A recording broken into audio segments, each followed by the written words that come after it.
right? Or when it's time to get it, because there's certain things you can do as a licensed and unlicensed professional. And so it's just make sure we don't cross that boundary and understand when it's time to hand it off. I think I look at it like Ojo, and when we get a live call from them, they look at them, they're doing it all over the country, right? So why are we incapable of doing that too?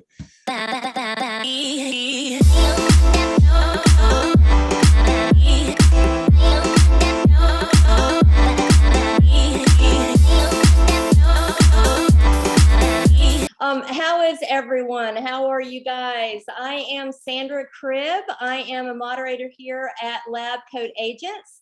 And I just want to welcome all of you to this webinar today. We are going to be joined by the fabulous Gus Castro from PowerISA. Boy, what am I thinking? PowerISA. And cheers. Right. And also we have guest Calvin Shropshire here. And Calvin, why don't you tell us a little bit about you and why are you guys here today? Okay, so my name is Calvin Shropshire. I'm the team lead and owner of the Premier Group at eXp Realty. We consist of we just actually brought on a new agent today. Bye, y'all. Have a good day. Sorry, it's 5 o'clock here, so everyone's looking for the day. So we just brought on a new agent today. So we consist of 5 agents, including myself, 2 client care managers, 2 operations managers, and we are consistently growing. I have been in real estate since 2005, got out in 2007, and then got back in 2012, created my team in 2014, and we've been one of the top teams in our area for a while. And I also do a consulting, I do technology consulting on the side as well too. So that's kind of what my background is in, and that's what I did for several years at the insurance company. Awesome. So our topic today is, Gus. How is it? Absolutely. So, thanks, definitely. Yeah, so today we're talking about, I wanted to have Calvin on. Me and Calvin have worked together the last few months, and actually we've been helping him out with PowerISA, although PowerIPA is a pretty awesome I'm down with that one. I'm already working on that one, that trademark right there. So you're not taking that one. That's what we're going to call the drinks at our next morale event, the PowerIPA. So Calvin and I have worked together the last few months, helping build his ISA team, helping him build a team essentially to solve a really, really interesting problem for his company. He had a lot of leads, a massive database that he wasn't getting enough out of, right?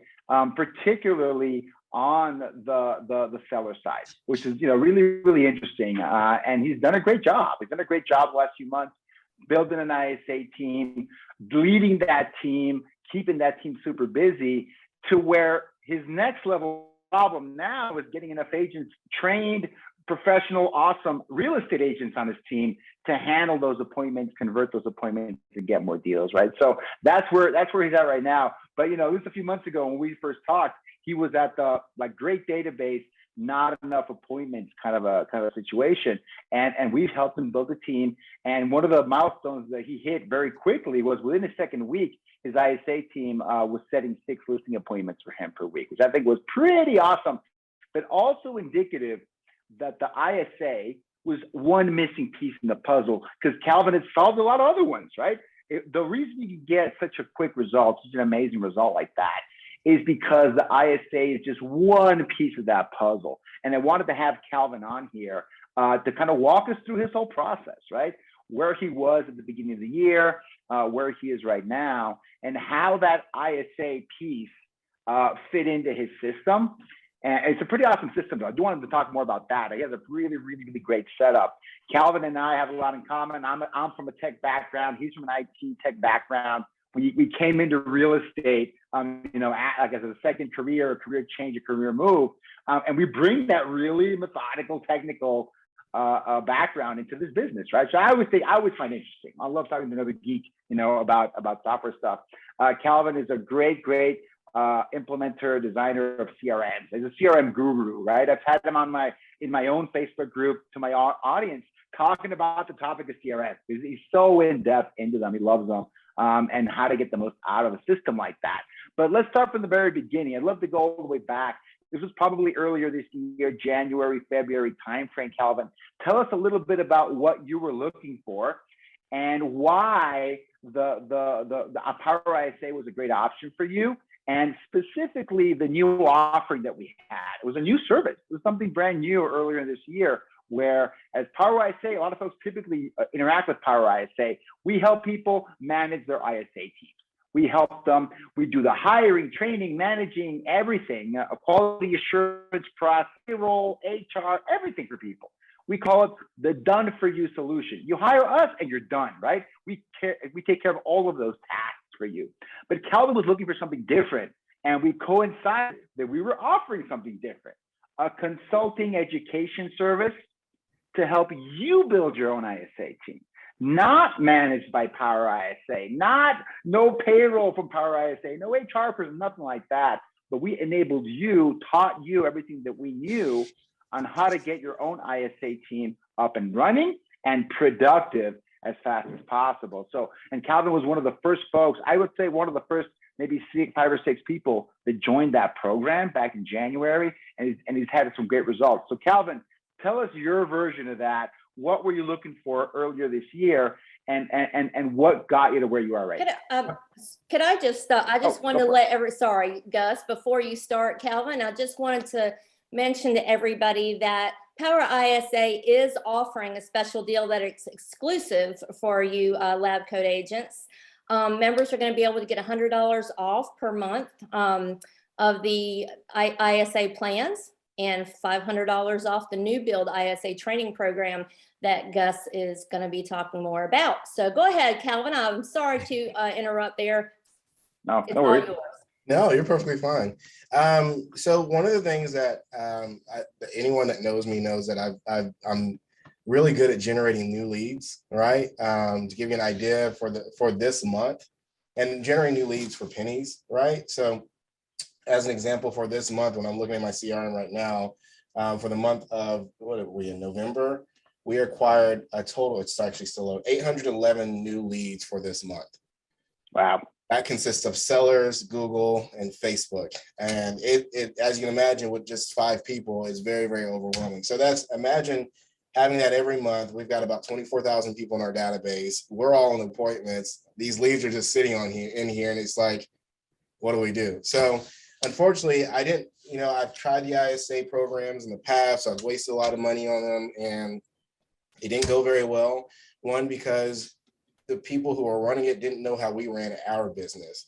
And so I kept just looking around, trying to figure out something, trying to find something. And then this came around. I think I talked to Gus several times before. Yeah, we had talked several times before. Yeah. And because I was thinking about doing the other program, but when I saw this, I was like, oh my gosh, there's actually a roadmap. I love maps. I love GPS, right? Because as agents, we spend a lot of money making mistakes. And so this was a lot easier. So I jumped on board immediately, and best decision I think I've made so far. So we currently have 2 client care managers. I'm definitely looking at bringing them more. But they're really good. I treat them just like they're part of the family. They are part of it. They're business partners to me. So I don't call them ISAs or anything like that. They are client care managers. They're managing the clients, and they attend all the meetings with us. They attend all the trainings with us. They have the same days off as us. Their salary plus bonus. And so, they're no different than anyone. They're just as valuable as anyone else on this team. And so that's how I've built that out, leveraging Gus's program. But having that roadmap in place, man, it made it so much easier. And then what I identified was that I had to put the time into them and help them develop their skill set around our business. I got you. No, and there's a lot of really, really awesome things that you said right there, Calvin. Let's unpack that. There's a lot of really great knowledge. So I think when we first met, when we had our initial, like kickoff kind of onboarding meeting, I think, we were looking at your CRM, right? Looking at numbers. And I think you had just on your home valuation lead, just on the seller, like the really seller focused leads, I think you must have had at least 500, maybe even more untouched leads. Untouched leads. Just sitting there. Kind of sitting, brand new stats, hasn't really been moved. You were kind of sitting in your CRM. So I guess I would say, was that really the motivation to go, hey, we need more phone calls? Was that really the thing that drove you to say, hey, I got to have someone in this role? I can't, just keep asking my agents to, don't forget to make these calls. Just as you said, your numbers are overwhelming, right? Again, the more leads, the merrier, unless you're not even able to keep up with the flow. You're letting the great leads away. You're not really following up with them. I think it can definitely be overwhelming in that sense. Was the biggest activity they did follow up with those home valuation leads, or do you have your ISAs calling everything across the board? So obviously I'm a firm believer, master something first before you move on to something else.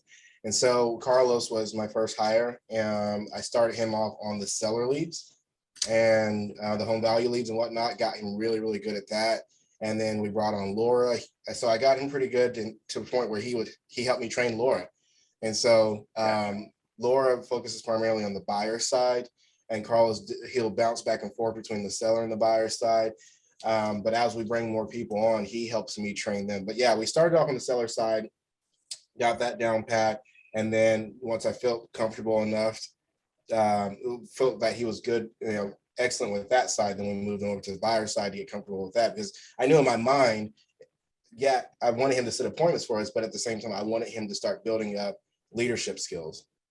I got you. Because there's a bigger plan in mind than what's going on here. So as we bring more people on, I want to be able to dedicate that task to training more people to him and give him more opportunity on the team as well. And he loved that idea. Yeah, no, I love it. I think one of the big things, that when people have ISAs, when they're virtual ISAs, I think this problem is, you have this problem with anyone on your team, but particularly when you have a virtual person on your team, the challenge of getting them bought into the vision, the challenge of making them feel part of the team, and I think a great thing that you've done is from day one, you've kind of set the expectation. You expect more out of them, right? They have a place to grow even within your team. It's still a relatively small team, but there's growth in your team if they're the right fit for that team, and they're members of it. You mentioned it in your intro. There's some really specific task activities you have them participate in, like any other member of the team. And I think I've seen that help with success, whether the person is coming from like a dedicated PowerISA virtual person or your own virtual ISA. Can you go a little bit deeper into that? What are those activities? What are the little things that you do that help that ISA feel like they're the same as any other member of the team? And what are those things? And can you give us some recommendations on that? I think you've done a great job in that respect. Well, first of all, in the way I communicate with them, like I said, they're business partners. So that's the number one thing in how I communicate, and then including them in everything we do. Yeah, they're virtually, but guess what? They're virtual, but guess what? You guys are virtual, and I'm here having a conversation with y'all. We do listing appointments, we do buyers consultations virtually, and make people still feel like they're important. So we include them in everything we do. I encourage them to go to trainings. So we're part of a bigger collaboration, and that's one of the things that I really love about our company is that we're part of a bigger collaboration, and our coach has a full ISA team as well too. And so Carlos and Laura will jump on with them and do script training with them, attend their meetings. Our office staff will do the same, our agents do the same, all that stuff too. So yeah, just having them see that you're not just an ISA, you're not just going to be there this whole time. I want you to grow in the company and have opportunities just like everyone else. So I got you. And part of that too, because of the platform we're on, that opened the door up for us to open our doors to other people who join our collaboration for Carlos. So Carlos has been working with another team that we're working with, helping them train their ISAs as well too. And that's been really cool. Yeah, that's awesome. We had a question pop in here in the chat. Someone asked, what are you doing to get 800 leads a month? I want to know that too. That's a great question. Right? You mentioned it in passing. You mentioned it in passing earlier. Can you go a little bit deeper into that? That's my screen right now, new leads right now. So I have an IT background. And so for me, I do all of my Google PPC. I do all of my Facebook marketing. I create all of our landing pages. I create all of that. I do it myself. And so by me doing it myself, I have a lot more control over what works and what doesn't work. And I can shut something off really quick if I know it's not working. So that's how I generate it. But it's mostly online leads. I've never bought Zillow. I don't use Zillow or anything like that. We do some Homelight, and we do some Ojo, but we try to refrain from doing those because what we found was a lot of those leads were already in our system. But guess what? We just hadn't touched them. Gotcha. So why are we giving 30% to people that are already in our system? That kills me. I just literally closed one last month. She was in our system for a good 9 to 10 months. Came in from Homelight, and because she came from Homelight, guess what? I had to give them 35% of that. Yeah. There you go. And it was just because we hadn't touched her. So you see the problems. Like, I need people in this database. I got you. And having people on your team to help you with those phone calls. And I love that title, by the way, client care manager. I like it a lot better than ISA. The ISAs that we see in that role, my team refers to them as lead manager, but I like client care manager is even better name, right? Client care manager. What do they do for your team on a day-to-day basis? Can you tell us a little bit of an example of like a typical day in the life for them, as far as what are their priorities and what do you say are their main activities? Is it just the pounding the phone? Is it texting? Is it all of the above? Do they have a certain list, like a certain smart list? And I know you're big on CRM, so I'm guessing this is laid out somewhere on the screen. But, tell us like in broad strokes, what do these awesome client care managers that we help you hire, what do they do for you on a daily basis? The biggest thing is to get through the save filters. I'm more of a visual person, so I always like to show. But the biggest thing is to get through the save filters that I have in place that I've created. Nice. My whole thing is work smarter, not harder. The way I've always built my business and developed, I understand a lot of agents aren't very tech savvy. So if you can take the whole process of thinking about who you need to follow up with, that out of the equation, and just go in there and follow up, that makes it easier. Well, that same thing applies to their client care managers as well too. So I built save filters that coincide with our pipelines. And that's what they use to follow. Right now, our biggest thing is we've been working on this for about a month now. We had 7,700 people just in attempted contact, and we're now down to 4,016 right now. Almost less than half. It's not bad. Yeah, we've got 81 people sitting in appointment set that we haven't even been able to get to yet. And that's how crazy it is right now. And then we still have 20 people from today in new lead status that we haven't been able to touch yet. So they essentially start with the new leads and then go through the save filters that I've got laid out. And the P stands for priority.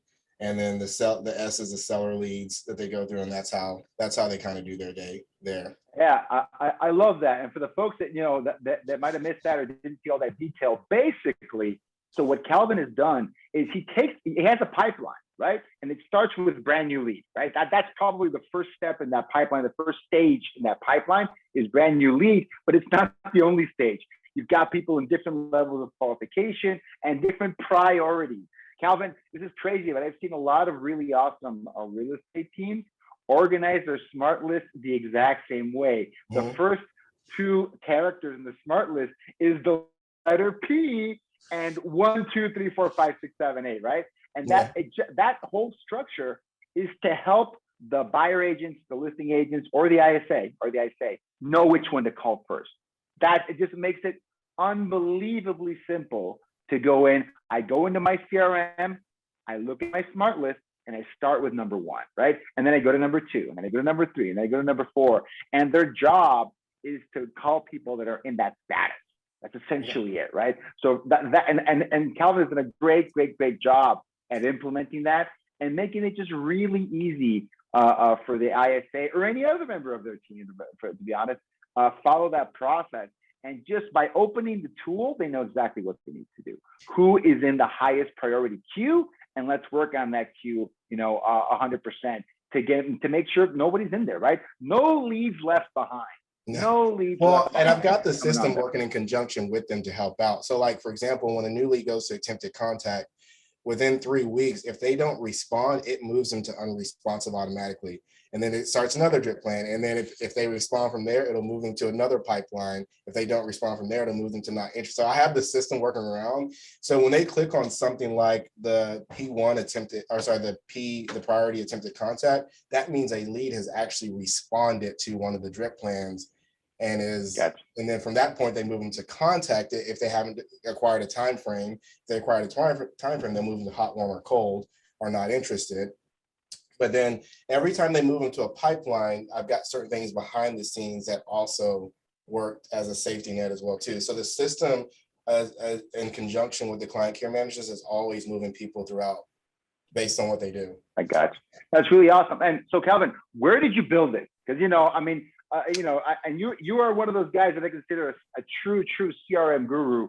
So I'm sure you put a lot of thought into building this with intention. Where have you built this out, and how long did it take you to build this a system where you've got all these different pipelines defined, you've got different automations and marketing plans and timers? You've got some timers on some of these stages. One of the biggest issues that I see with CRM, even if they have stages laid out, is people go to one stage and they get stuck there, like very, very easily. And it's what we call the leaky pipeline, right? Even though someone's in a stage, nothing's moving them out of that stage. They're not really in that stage. You haven't defined what criteria puts you under contacted versus hot. So contacted versus cold.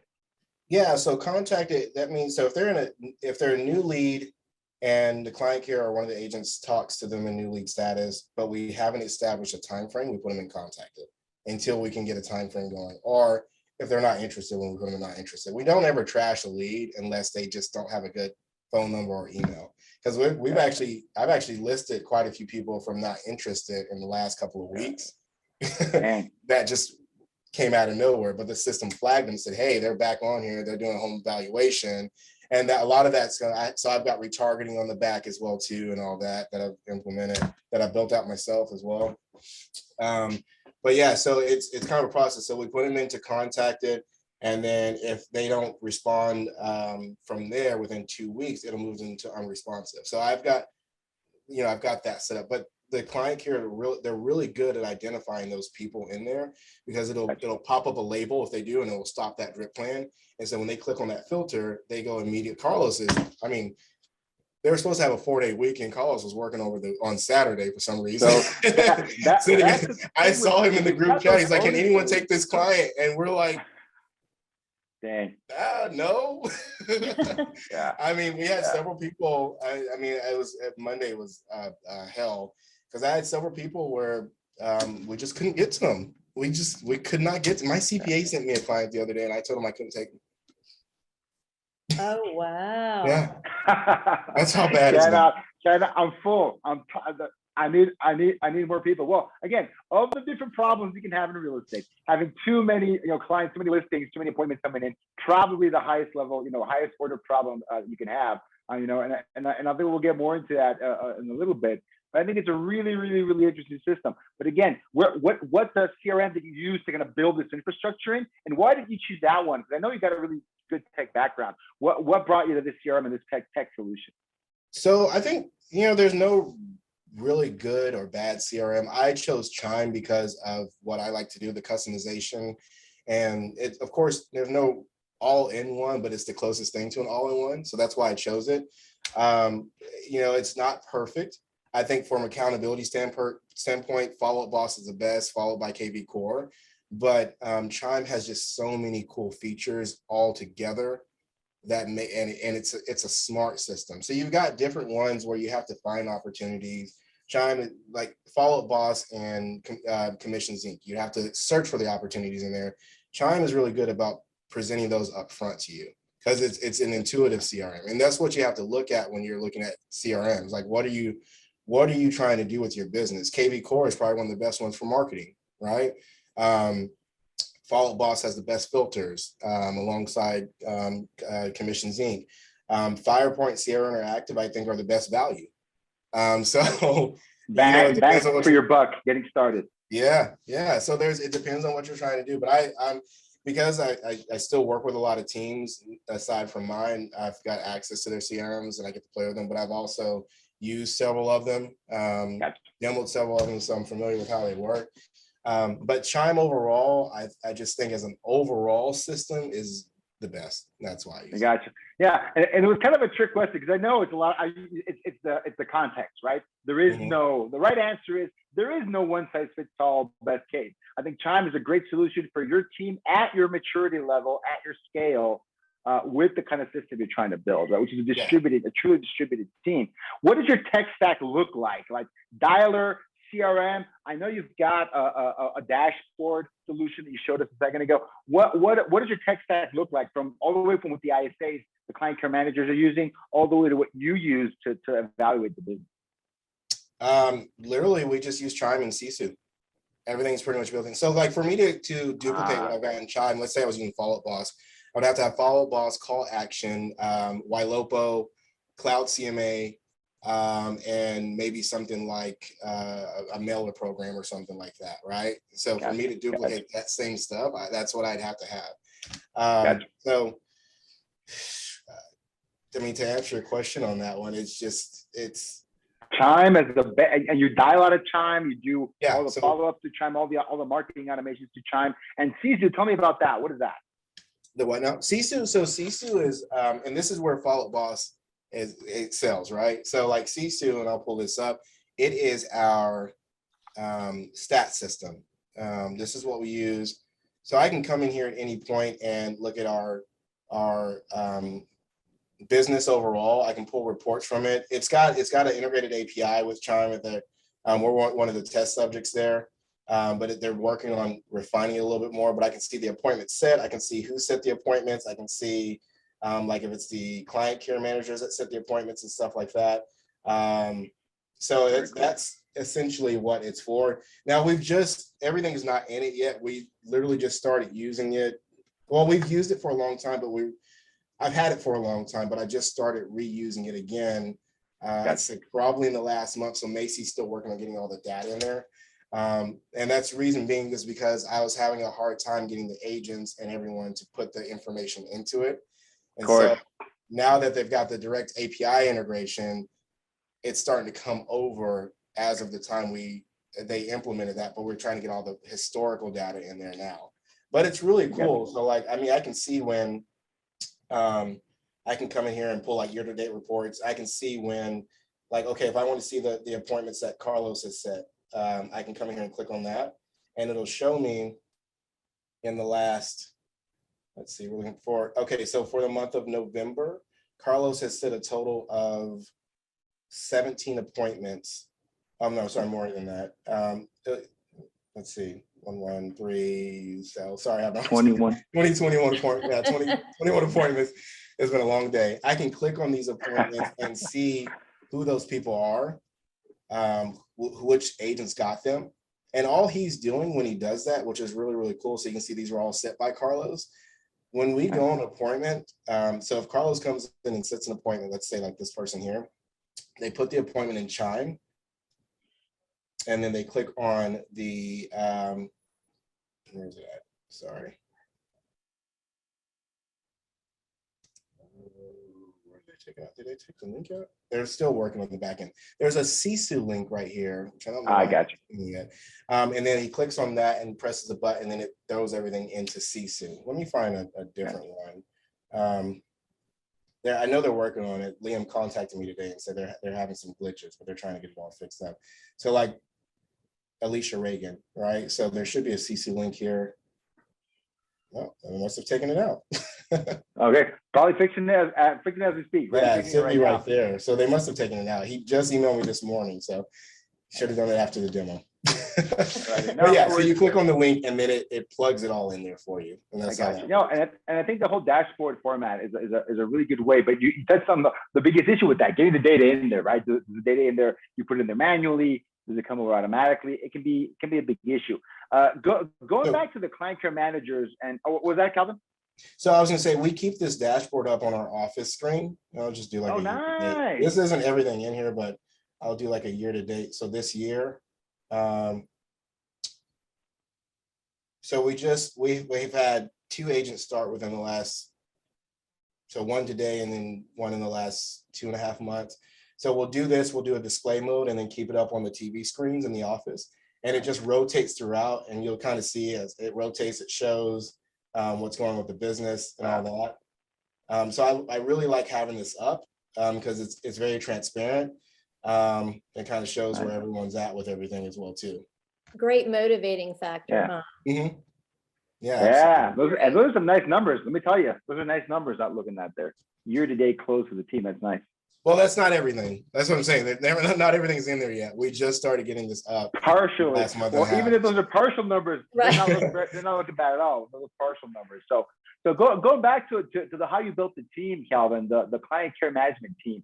One of the things that we focus on the course and the coaching is sourcing people from Mexico and Latin America. That's really what we specialize in and kind of what we teach you. And you've got a team in Chattanooga, Tennessee, right? So I'm just gonna go ahead and ask you this. Did you have any issues finding folks that are based in Mexico, living in Mexico, native English speakers, to get them to be successful in a place like Chattanooga, Tennessee? Not a place you would kind of imagine someone can come off, from another part of the country and be successful in. Was that ever an issue? Because I get that question a lot.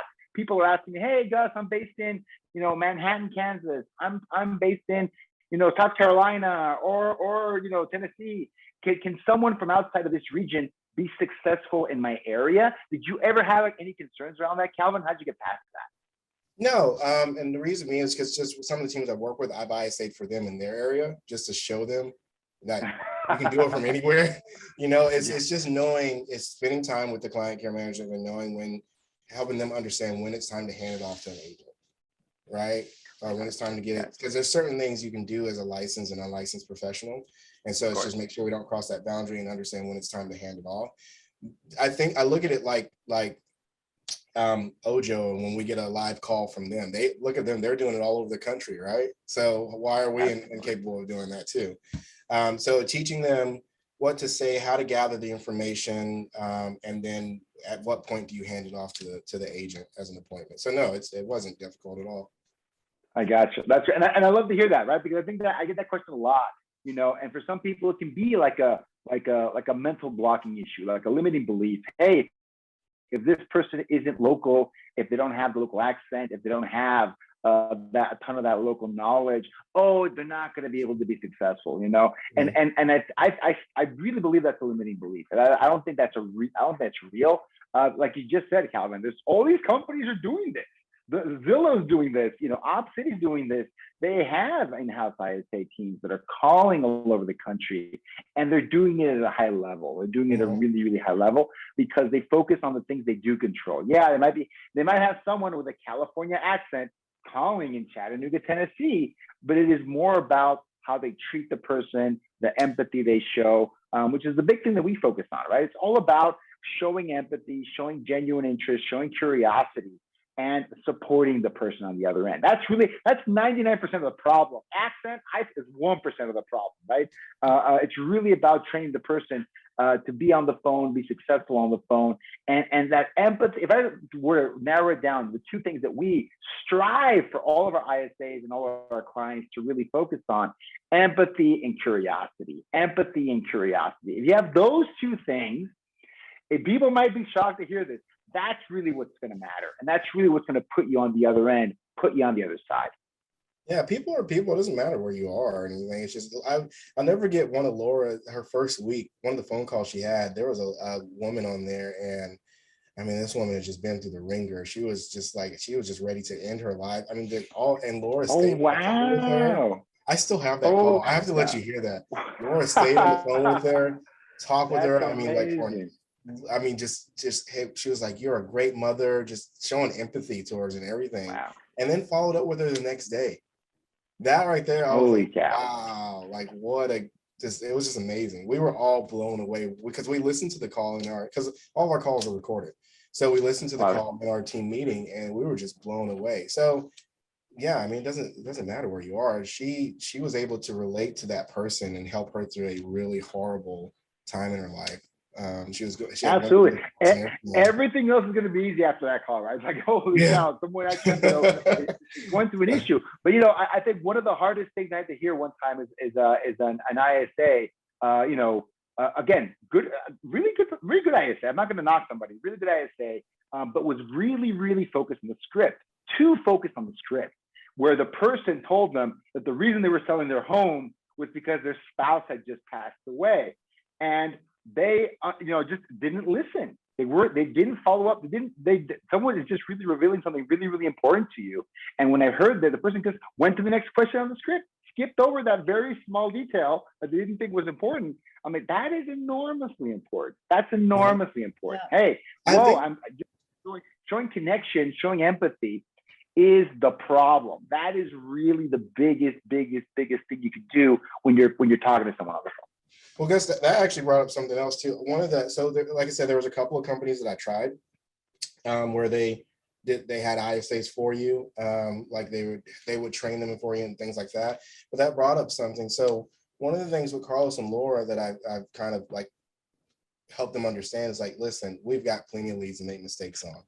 As long as I know you guys are educating yourself, you're trying, you're focused, and you're really trying to do good at this, it's okay to make mistakes, right? I think the problem before with some of the other companies, they were so focused on we got to get an appointment. I'd rather you be able to have a good conversation with someone than focus on getting appointments that really don't matter, because that's going to go a lot further than trying, you know what I mean? 100%. So I think when they realize that, and actually we yeah, go ahead. Sorry. It's so important. Actually, this is so important. The way we teach this in the course, where we go, do not overly emphasize appointment setting, because that's what you're going to get. A lot of appointments set. You're going to get appointments set up the wazoo. You're going to get 20 appointments a day if you really go all into it, or you only bonus based on appointments set. If you focus on quality, yeah, you're going to get less appointments set. But guess what? Those people are going to show up. And those people are going to talk to you, and they're going to be interested, and they're going to be qualified, and they're actually going to close, versus a bunch of appointments, numbers of appointments, right? Oh, I want my ISA to set 3 appointments a day, and that's all I'm going to take. Yes, but there's a quality factor. And the more you do this, the more you're kind of in this process, you realize quality and quantity is not a 50-50 split. It's not actually, right? The quality matters way, way, way more than an enormous amount of appointments that aren't attended, especially when we're talking about online leads. We're talking about people that came off of Google, they came off of Facebook, where typically you're going to see a 50% no-show rate. This is normal for this world, right? You set a bunch of appointments and you're not being judicious, at least half of them are just not going to be attending that appointment. Oh yeah. One of our ops managers bought not only her first home, but her first investment property because of Carlos. And the guy had told us that he had talked to tons of people, agents and stuff like that, didn't pay them any mind at all. The house wasn't even on the market. Carlos was calling through one of our off-market lists and talked with them. And Allie closed on the home. She's got her first investment property. So, and we would have never had that. A motivated seller. Yeah, and we would have never had that, because here's the thing, if the guy had put that on the market, it would have sold for way higher than what she got it for, one. So that benefited us, but we would have never had that opportunity had he not been in the database calling through those leads. Yeah, 100%. So now I'm going to ask you, Calvin. So what is your goal for some of these lists? To have people call them, can you give us an example, like a brand new lead, how many calls are your ISA is going to be hitting them with versus someone that's in the not responsive, maybe the uncontacted list? What's your rule of thumb that you use for your calling program? Honestly, I've got the smart. So that's one thing about Chime. It's got really good smart plans. Like, they're really smart, and I mean, you can do a lot with them. There's a couple of things that I want them to tweak, but for the most part, they're super intelligent. So I've got them basically focusing on the opportunities that arise from the system and not trying to get through everyone else, because the system's in the background doing that part for us. And then for the seller leads, like for sell by owners and things like that, we're very proactive about going after them versus being passive with them. So the drip plans relate to the online leads, and then we proactively go after the for sale by owners. But everything else, like the expireds and the home value leads, we let the system bring those to the front, and then they focus on calling them. we still don't have enough boots on the ground, and we don't obviously need more client care managers because we're getting slaughtered. But you know, it's definitely of all the things possible, it's a great problem to have. Hey, we have a question coming in off of Facebook, off the Facebook feed.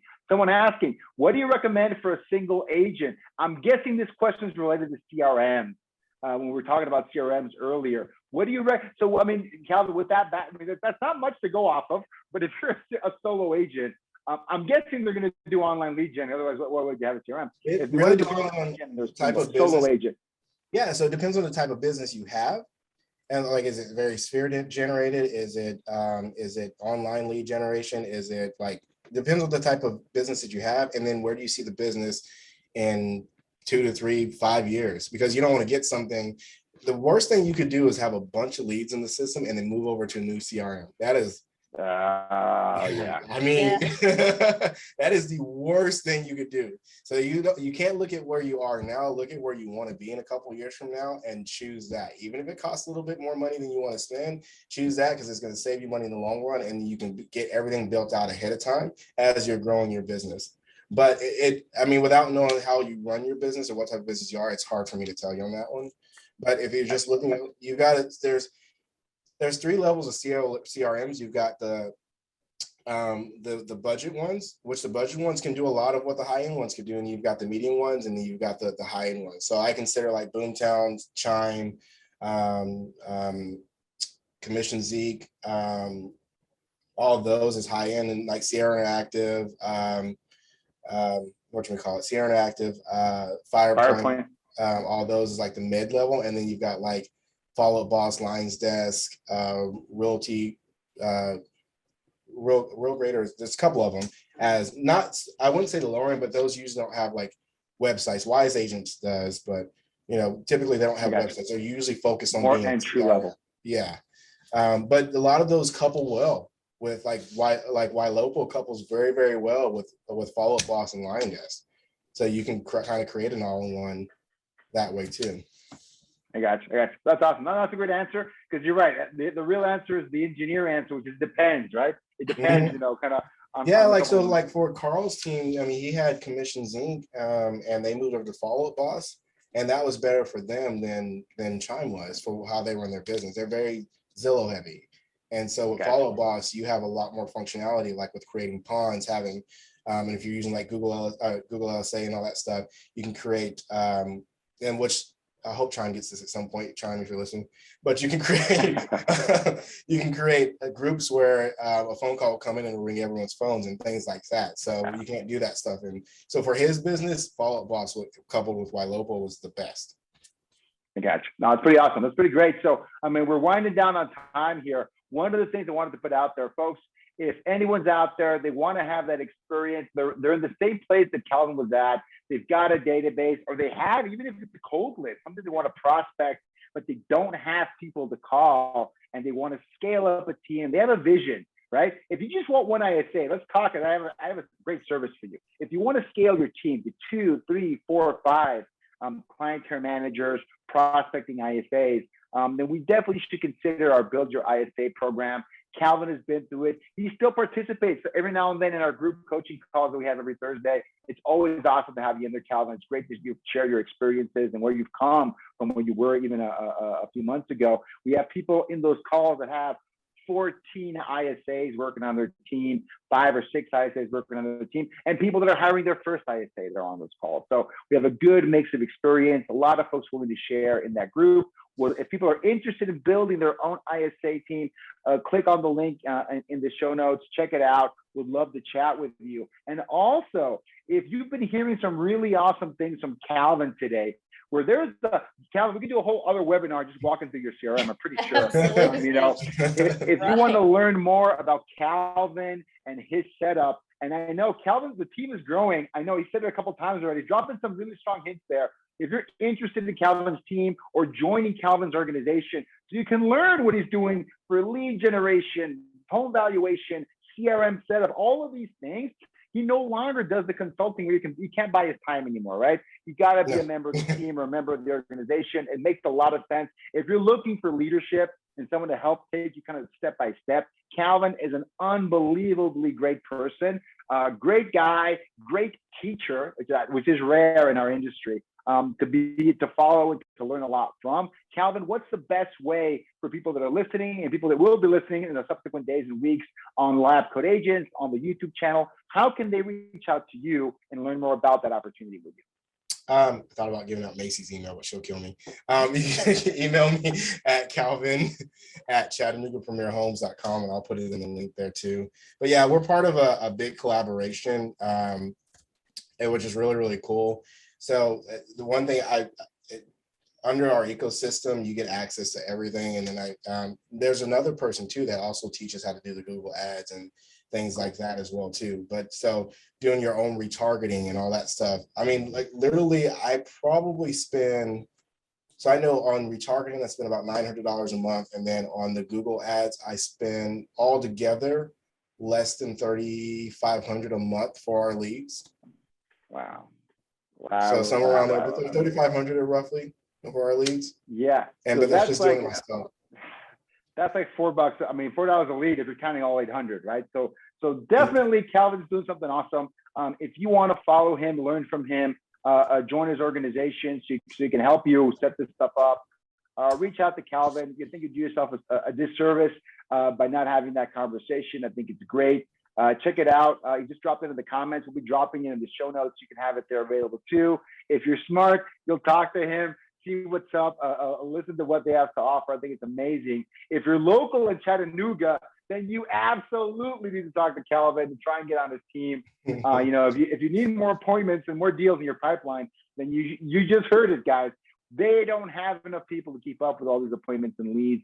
Absolutely talk to him. I think you'll be pleasantly surprised with the opportunity. Well, we've got a couple of big announcements coming at the beginning of the year. That's going to open the door for a lot of people. So, I love it. I love it. So be first online. Be first in line and reach out to Calvin and get something going. So I think that's all the time that we have for today. So then we're going to wrap it up, Sandra. Thank you, Calvin and Gus. Thank you guys for attending. Thank you, Sandra. Thank you so much. Make sure that you take advantage for LabCoatAgent members. Make sure you take advantage of the special offerings for PowerISA, not IPA, right, Gus? Not IPA. I'm probably going to go hit the IPA right after this webinar is what I'm going to do. Right. Thank you again. Have any questions? Feel free to just add it in if you're joining us. If you want to, add it in any of the chat or any questions again, feel free to follow up with any of us, and we hope to see you again. Thanks again. Have a good evening. Bye, everybody. Or afternoon. Bye. Or whatever time zone you're in.